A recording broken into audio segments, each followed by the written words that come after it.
Everyone, welcome my mini blog. চলে এসেছি আজকে আবারও একটা দুর্দান্ত ব্লগ নিয়ে তোমাদের সাথে শেয়ার করতে। এখন বাজে ঘড়ির কাঁটায় 9টা। দেখো, এখন বাজে ঘড়ির কাঁটায় 9টা।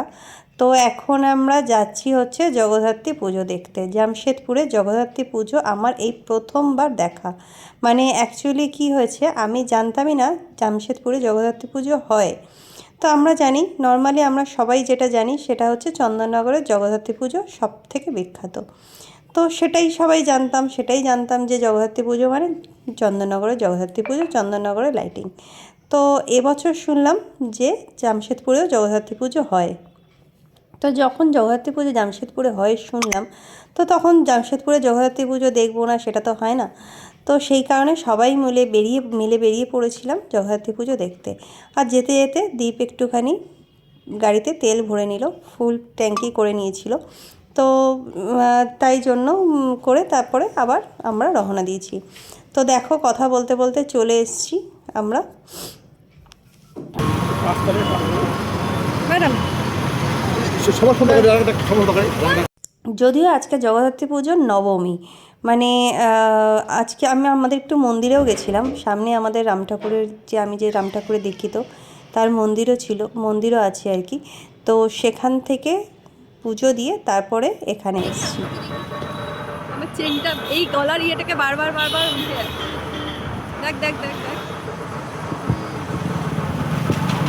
তো চলো, এখন যাচ্ছি আমরা জগদ্ধাত্রী পুজো দেখতে। নেমে গেছি গাড়ি থেকে, এখন যাব প্যান্ডেলের সামনে। যাচ্ছি হেঁটে হেঁটে, অনেক দূরে গাড়ি পার্কিং করতে হয়েছে, পুরো লম্বা লাইন গাড়ির পার্কিংয়ের। তো সে কি হয়েছে,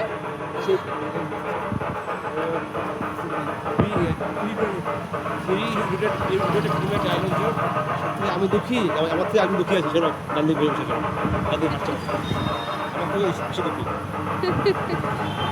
আমি আমার মেয়ে বিন্দাস বলছি, আমি আমরা দুইজনই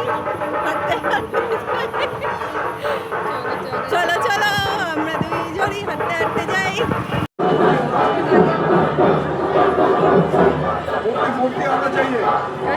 আসলে কিন্তু সত্যিই মিস করতাম। ঠাকুরের মুখটা দেখো কত সুন্দর, ভীষণ ভালো লাগলো আমার ঠাকুরের মুখটা দেখে। এত সুন্দর ঠাকুরের মুখটা লাগছে দেখতে, সত্যি খুব খুব ভালো লাগলো যে জামশেদপুরে এসেও কিন্তু আমরা জগদ্ধাত্রী পুজো দেখতে পেলাম। তো সামনেই দিচ্ছিল ভোগ, ঠাকুরের প্রসাদ, ভোগ বিতরণ চলছিল। তো সেই কারণে আমরা সবাই মিলে নিয়ে নিয়েছিলাম ভোগ, কারণ ঠাকুরের ভোগে কখনো মানা করতে নেই। ঠাকুরের ভোগ সব সময় ভালো লাগে খেতে।